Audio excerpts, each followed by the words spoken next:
कुछ ही दिनों पहले हमने प्रेस कॉन्फ्रेंस के माध्यम से ये बात रखी थी कि कैसे एक बाप बेटी की जो जोड़ी है, मगुंटा श्रीनिवासुलु रेड्डी और राघव मगुंटा रेड्डी, इनकी भूमिका बहुत अहम हो जाती है इस पूरे केस में। क्यों? क्योंकि कुछ बयान, केवल चंद बयानों के आधार पर अरविंद केजरीवाल जी को फंसाया गया था। इन 500 बयान, जैसे मैंने कहा 500 विटनेसेस को समन किया गया है। कुल 50,000 पन्नों की चार्जशीट है। अगर ईडी और सीबीआई की आपकी चार्जशीट के सारे पन्ने जोड़ दें तो 50,000 से ज्यादा पन्ने हैं।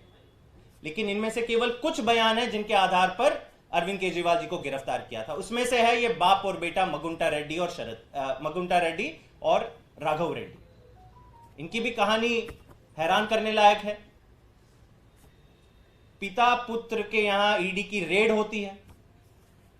16 सितंबर 2022 को रेड होती है। कोई बयान वो अरविंद केजरीवाल जी के खिलाफ उस समय नहीं देते हैं। ये सारे बयान ईडी और पीएमएलए के धाराओं के तहत दिए गए हैं। ऐसी ऐसी धाराएं हैं जिसमें अगर आप गलत बयान देते हो तो आपके ऊपर कार्रवाई हो सकती है। तो ईडी अगर आज जाकर कह रही है कि नहीं, हम पहले बयान को नहीं मानेंगे, बाद वाले बयान को मानेंगे, मतलब आप सामने से कह रहे हो कि इसने मैजिस्ट्रेट के सामने जो बयान दिया जाता है उसकी जो क्रेडिबिलिटी होती है उसको आप चैलेंज कर रहे हो।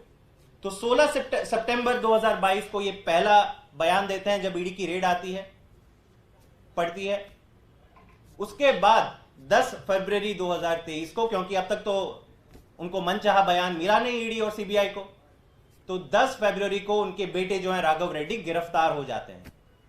कुल 5 महीने गिरफ्तार रहते हैं, जेल के अंदर अपना समय काटते हैं। और इस दरमियान उनसे कुल 6 बयान लिए जाते हैं।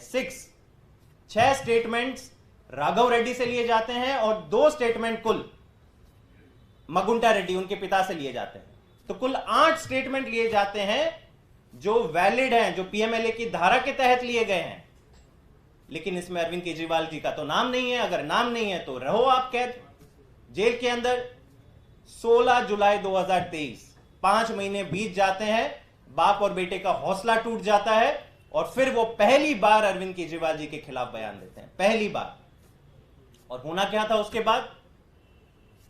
2 दिन के अंदर 18 जुलाई 2023 को उनको बेल मिल जाती है। कुछ ही समय बाद, कुछ ही हफ्तों बाद उनको माफीनामा भी मिल जाता है और ये अप्रूवर बन जाते हैं। और अब पता चलता है ये पूरी साजिश, सबको पता था। ये सारे लोग पहले कोर्ट में जाके या कहीं ना कहीं कह चुके थे कि नहीं, हम पर जबरन दबाव डालकर हमसे बयान लिया जा रहा है। और अब इनको इनाम क्या मिलता है? 29 मार्च 2024 को एनडीए अलायंस का टिकट दे देती है भाजपा राघव रेड्डी को। मतलब ये देखिए, जो खुलेआम षड्यंत्र रचा जा रहा है, अब कोई पर्दा भी नहीं रहा। अगर इनके सारे फोन रिकॉर्ड्स कि भाजपा और मगुंटा रेड्डी, राघव रेड्डी के बीच में क्या बातें हुई थी, तो ये अगर बाहर निकल के आए तो मेरे ख्याल से ये पूरा केस ही सॉल्व हो जाएगा। लेकिन इन चीजों पर तो कभी गौर नहीं किया जाता। और हम वापस कहते हैं कि हम असहमत हैं जो आज आर्ग्यूमेंट्स दी गई थी कोर्ट में। कोर्ट ने कहा था कि नहीं, देखिए, अप्रूवर तो वैलिड कॉन्सेप्ट है लॉ में, और अगर आप इनके बयानों पर अगर आपको असहमति है तो आप ट्रायल के दौरान उस पर हम आएंगे, अभी हम इस पर टिप्पणी नहीं करेंगे।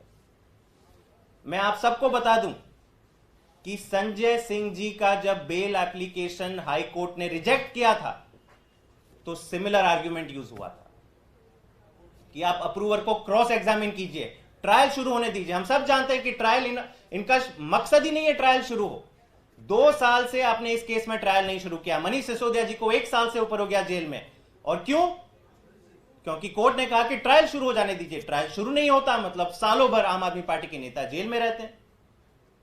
लेकिन जब यह मैटर सुप्रीम कोर्ट में जाता है तो खुलेआम चुनौती दी जाती है कि जो अप्रूवर है, ऐसा कैसे हो जाता है कि एक अप्रूवर 10 स्टेटमेंट देता है जिसमें संजय सिंह जी का नाम नहीं है, लेकिन 11वें और 12वें स्टेटमेंट में उसकी याददाश्त आ जाती है। सडनली वो समझ लेता है कि नहीं, मुझे किसका नाम लेना है। तो इस अप्रूवर्स जो पहले गवाह थे, इन्होंने कोई नाम नहीं दिया था आम आदमी पार्टी के नेताओं का, जबरन दबाव डाला गया, कई लोगों को जेल में कैद किया गया, फिर जाके इनके दिमाग जब ठिकाने आए ईडी के लिहाज से, तब उनको बेल मिली और ये अप्रूवर बने। और यही सारा घटनाक्रम देखकर सुप्रीम कोर्ट ने संजय जी की बेल एप्लीकेशन अप्रूव करी थी। तो हम वापस यही कहना चाहते हैं कि आजाद भारत का सबसे बड़ा राजनीतिक षड्यंत्र है दिल्ली का कथित शराब घोटाला। यह ऐसा घोटाला है जिसमें एक चवन्नी तक नहीं मिली, केवल और केवल फर्जी गवाहों के बयानों के आधार पर आम आदमी पार्टी के तमाम नेताओं को कैद किया गया है। लेकिन हमें पूरी उम्मीद है कि सुप्रीम कोर्ट से हमें न्याय मिलेगा।